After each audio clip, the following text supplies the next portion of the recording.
ಎಲ್ಲ ಪರಿಶಿಷ್ಟ ಜಾತಿ ಪರಿಶಿಷ್ಟ ಪಂಗಡದವರಿಗೆ ಇವತ್ತು ನಾನು ಒಂದು ಮಾತನ್ನ ಹೇಳಲಿಕ್ಕೆ ಬಯಸ್ತೇನೆ.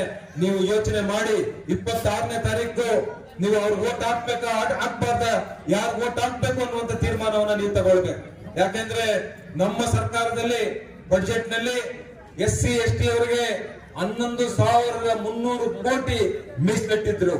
11,300 ಕೋಟಿ ರೂಪಾಯಿಗಳನ್ನ ಮೀಸಲಿಟ್ಟಿದ್ರು. ಆದರೆ ಆ ಹಣವನ್ನ ಏನ್ ಮಾಡಿದ್ರು? ಇವತ್ತು ಆ ಹಣವನ್ನ ಯಾರು ಬಳಸಬೇಕಾಗಿತ್ತು, ಎಲ್ಲಿ ಬಳಸಬೇಕಾಗಿತ್ತು?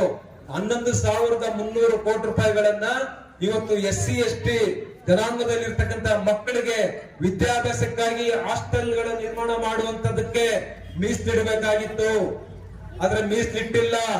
ಆ ಹಣವನ್ನ ಗ್ಯಾರಂಟಿಗಳಿಗೆ ಇವತ್ತು ಬಳಸ್ತಾ ಇದ್ದಾರೆ. ಇವತ್ತು SC ST ಹಾಸ್ಟೆಲ್ ನಲ್ಲಿ ವಿದ್ಯಾಭ್ಯಾಸ ಮಾಡುವಂತ ಹೆಣ್ಣು ಮಕ್ಕಳಾಗ್ಲಿ ಗಂಡು ಮಕ್ಕಳಾಗ್ಲಿ ಅವರಿಗೆ ಸ್ಕಾಲರ್ಶಿಪ್ ಕೊಡುವಂತದಕ್ಕೆ ಮೀಸಲಿಡಬೇಕಾಗಿತ್ತು. ಆದ್ರೆ ಸ್ಕಾಲರ್ಶಿಪ್ ಕೊಡೋದು ಬದಲು ಅವರು ಈ ಗ್ಯಾರಂಟಿಗಳಿಗೆ ಇವತ್ತು ಹಣ ಖರ್ಚು ಮಾಡಿದ್ದಾರೆ. ಇವತ್ತು ಅಷ್ಟೇ ಆ ಒಂದು ಗಂಗಾ ಕಲ್ಯಾಣಿ ಯೋಜನೆಯಲ್ಲಿ ಆ SC ST ಫಲಾನುಭವಿಗಳಿಗೆ ಇವತ್ತು ಬೋರ್ವೆಲ್ ಗಳನ್ನ ಕೊರೆಸುವಂತದ್ದಕ್ಕೆ, ಪಂಪು ಮೋಟರ್ಗಳನ್ನ ಅಳವಡಿಸುವಂತದ್ದಕ್ಕೆ, ಇವತ್ತು ಅವರಿಗೆ SC ST ಆ ಸಮುದಾಯದವರಿಗೆ ಲೋನ್ಗಳು ಕೊಡುವಂತದ್ದಕ್ಕೆ. ಆದ್ರೆ ಆ ಹಣವನ್ನ ಈ ಗ್ಯಾರಂಟಿಗಳಿಗೆ ಇವತ್ತು ಬಳಸ್ತಾ ಇರತಕ್ಕಂಥದ್ದು. ಇವತ್ತು SC ST ಜನಾಂಗ ಇವತ್ತು ಎಲ್ಲಿ ವಾಸ ಮಾಡ್ತಾ ಇದ್ದಾರೆ ಆ ಭಾಗಗಳಲ್ಲಿ, ಆ ಕಾಲೋನಿಗಳಲ್ಲಿ ರಸ್ತೆ ಅಭಿವೃದ್ಧಿ, ಇವತ್ತು CC ರೋಡ್ ಇರಬಹುದು, ಚರಂಡಿಗಳಿರ್ಬೋದು, ಅದಕ್ಕೆ ಬಳಸಬೇಕಾಗಿರ್ತಕ್ಕಂಥ ಹಣವನ್ನ ಇವತ್ತು ಗ್ಯಾರಂಟಿಗಳಿಗೆ ಬಳಸ್ತಾ ಇದ್ದಾರೆ.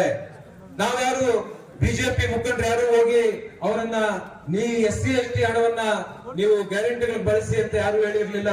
JDS ಪಕ್ಷದಲ್ಲಿ ನಾವು ಮುಖಂಡರು ಯಾರು ಕೂಡ ಈ ಮೀಸಲಿಟ್ಟಿರ್ತಕ್ಕಂಥ ಹಣವನ್ನ ನೀವು ಗ್ಯಾರಂಟಿಗಳಿಗೆ ಬಳಸ್ರಿ ಅಂತ ನಾವ್ ಹೇಳಿಲ್ಲ.